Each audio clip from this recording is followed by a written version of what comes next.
Hi, and welcome to Dr. V's Chemistry Webcast.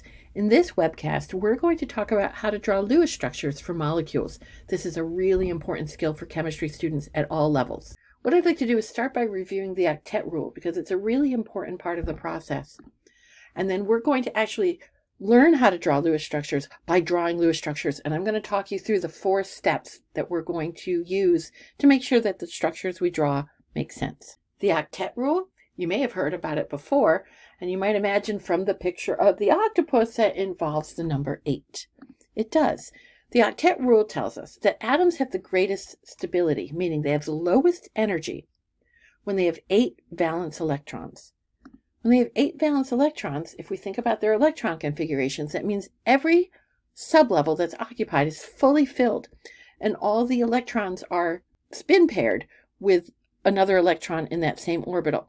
That means the electron clouds are spherical and symmetrical. This ends up being a low energy situation. So 8 valence electrons, that's really the key. Atoms can share electrons to get to an octet. They can transfer electrons to get to an octet. It's all about valence electrons. It's only valence electrons that get involved in the bonding process. The inner electrons, those core electrons, they don't really get involved in bonding at all. So our goal is to learn to draw Lewis structures as a way to represent covalent molecules on a piece of paper. And the word covalent and the word molecule is really implying that we're sharing electrons. So this is all about covalent bonds and representing them when atoms are coming together to form molecules. As a reminder, a covalent bond is all about electrons being shared. What we hadn't really specified earlier in the unit is that it's 2 electrons being shared between the atoms. And so now that we're doing this new way of representing bonds, we can draw the covalent bond as 2 dots between the atoms, where each dot represents an electron. Because they're between the atoms, we're implying that the atoms are sharing those 2 electrons. So this is one way we can draw the covalent bond. Our other option is to draw the bond as a line between the 2 atoms. This is what I usually do, is I just draw the line because it's faster and it's really neat. I'm saying that this line is representing 2 electrons. So I could draw the 2 dots or I could draw the line. Like I said, I usually go with the line. We can have more than one pair of electrons being shared between the atoms. When it's one pair of electrons being shared, we call this a single bond. That's what we were just representing. But we can have 2 pairs of electrons being shared between the same 2 atoms, and we call this a double bond. All right, so we've got 4 electrons total being shared between those 2 atoms. Or we can have triple bonds where 3 pairs of electrons are being shared between the 2 atoms for a total of 6 electrons being shared. What we see is that substances with single bonds versus double bonds versus triple bonds do have some different properties. And so that's something that chemists really care about. We want to be able to draw this in our Lewis structures. We want to be able to say what atoms are bonded to what other atoms, and we want to be able to show single bonds, double bonds, triple bonds. We're going to learn how to draw Lewis structures by starting with the very simplest molecule, the hydrogen molecule, H2.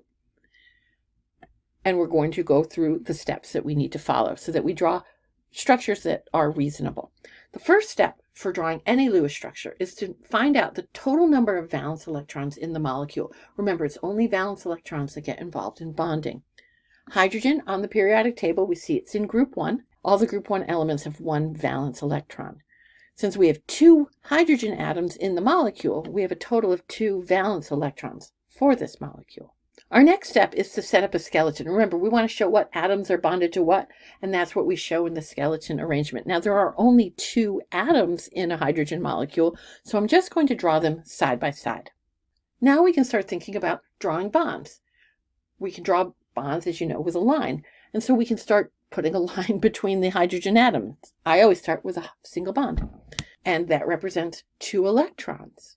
There are only 2 electrons in this molecule, so we're all set. There's really nothing more we need to do for this hydrogen molecule. This is our Lewis structure. 2 hydrogen atoms, a line between them, a single covalent bond holding those hydrogen atoms together because they're sharing those electrons. Now it's time for another molecule. We're going to learn more by doing this molecule, the fluorine molecule, another diatomic. Again, we're going to start with determining the total number of valence electrons in the molecule. The fluorine atom is in group 17. It's a halogen. We know that all the group 17 elements have 7 valence electrons Because it's a diatomic molecule, there are 2 fluorine atoms. That means we have a total of 14 valence electrons in this molecule. We have to keep track of them when we draw our Lewis structure. Again, we're going to set up a skeleton arrangement. Since there are only 2 fluorine atoms, we're going to put them side by side, and then we can start thinking about bonds. As I said before, I always start with a single bond, and then I add more things in as I need to. So I'm going to place the electrons into the molecule. Right, and I'm going to start with a single bond between the fluorine atoms. Now, if you think about fluorine, we know that they already had 7 valence electrons. They just need 1 more to have an octet.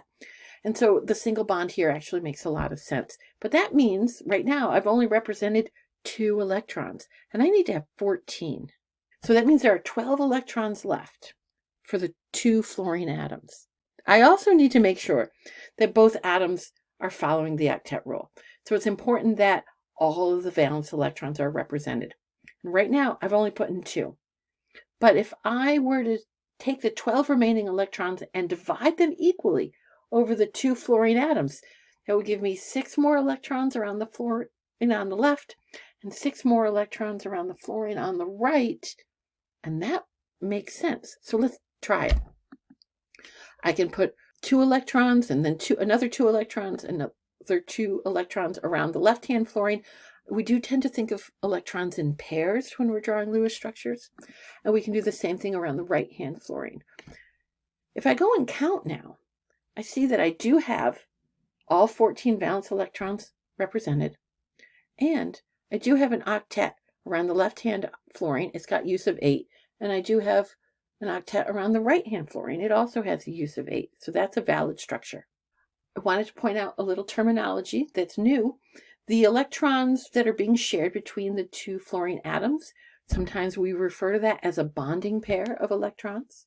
And then we've got these other pairs of electrons around the fluorines that aren't part of a bond. These are sometimes referred to as a lone pair. They're non-bonding pairs of electrons. They just belong to the fluorine atom that they're on. And we actually have 3 lone pairs on each fluorine atom. But it does give us a valid structure. I've got an octet on each fluorine. All 14 electrons are accounted for. So we're ready to go. Now it's time to do another molecule, the oxygen molecule, another diatomic. Again, we're going to start by counting the total number of valence electrons. Oxygen's a group 16 element with 6 valence electrons. Since it's a diatomic molecule, again, we're going to have twice that number of valence electrons, so 12 for the oxygen molecule. We need to make sure they're all represented. As before, our next step is putting together our skeleton. We're just going to put those 2 oxygen atoms side by side, and we can start thinking about bonds, and we can start thinking about the octet rule. We can draw bonds, we can do lone pairs. We have 12 electrons to play with. Each atom needs to have an octet. So what I want you to do is to pause the video and draw this on paper. Can you come up with a structure that satisfies both of those requirements, where all 12 electrons are there and they've got an octet? Play around with it, erase, move things around, try again, and then check back in. All right, so my structure that I drew for oxygen has 2 bonds between the oxygen, so a double bond, and then I'm going to put 2 lone pairs on each oxygen. There's a little bit of trial and error with drawing Lewis structures. It's okay if it takes you a little while to figure out the process. You have to check for yourself. Does the molecule have 12 valence electrons? I see 2, 4, 6, 8, 10, 12. Remember, the lines count as 2 each. Does the left-hand oxygen have an octet? Yes, it does. Does the right-hand oxygen have an octet? Yes, it does. This is a valid Lewis structure, and we're all set. All right, the next molecule I'd like to draw is the nitrogen molecule. Same process. The total number of valence electrons in a nitrogen molecule, we look at the periodic table. We see that nitrogen is in group 15. It means it's got 5 valence electrons. That means there are 10 valence electrons total in a nitrogen molecule with those 2 nitrogen atoms. Next step, by now you know the drill. We're going to put our skeleton structure together. We're going to have 2 nitrogen atoms side by side. And now we can start thinking about bonds, and we can start thinking about the octet rule. We're going to put bonds in. We're going to put lone pairs in. And again, we have to satisfy both of these requirements. We have to have exactly 10 electrons in the structure. We can't have more than 10. We can't have fewer than 10. We have to have exactly 10 valence electrons Both nitrogens need to have an octet. Pause the video, play around with it. Can you figure it out? Well, obviously, there is a way to draw the structure. It involves a triple bond between the nitrogens that uses 6 out of my 10 electrons. If I put a lone pair on the left-hand nitrogen and a lone pair on the right-hand nitrogen, that satisfies all my requirements. Do I have all 10 valence electrons represented? Yes, I do. Does the left-hand nitrogen have an octet? Yes, it does. Does the right-hand oxygen have an octet? Oh, sure. We're set. This is a valid Lewis structure, and we're ready to go on. Okay, so we've just drawn Lewis structures for 4 molecules. We've done single, double, triple bonds. We've learned about lone pairs. But they were all diatomic molecules. What if there's more than 2 atoms in the molecule? How do we handle it then? Well, really, we're going to do the same thing. We're going to follow the same basic steps. Find the total number of valence electrons, figure out a skeleton structure, put valence electrons around the atoms that we're going to put in our bonds and our lone pairs, and we're going to make sure that every atom has an octet.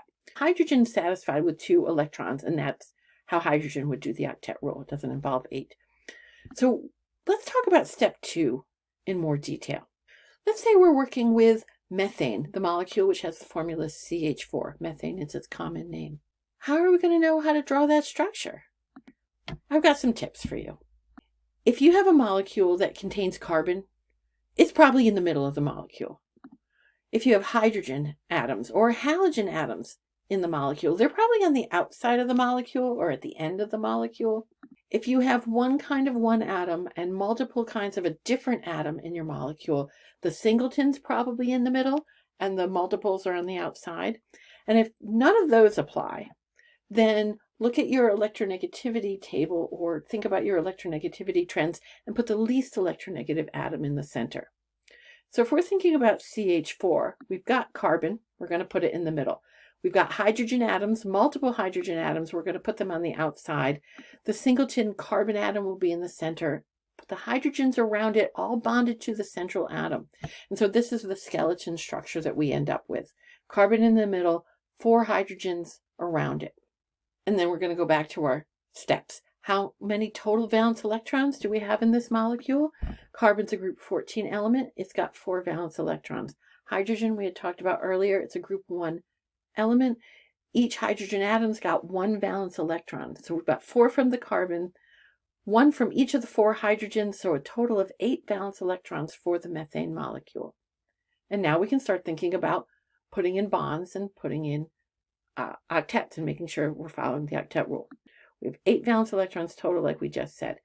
So we can put in 4 single bonds around carbon. And when we do that, we can then double check and make sure everything's okay. Are all 8 valence electrons represented? Yes. Does the carbon atom have an octet? Yes. Does each hydrogen atom have exactly 2 electrons? Yes. So we've got a valid Lewis structure here. Those are the key skills that we need to have for drawing Lewis structures. They're really pretty reasonable to draw as long as you follow the steps. Total valence electrons, give everybody an octet, make sure all your valence electrons are present in your final structure. You can have single, double, and triple bonds. Count your electrons and make sure they have the octet. That's really the key. You can draw Lewis structures, have some confidence that you can do this, and you're going to continue practicing this skill because you can get really good at it.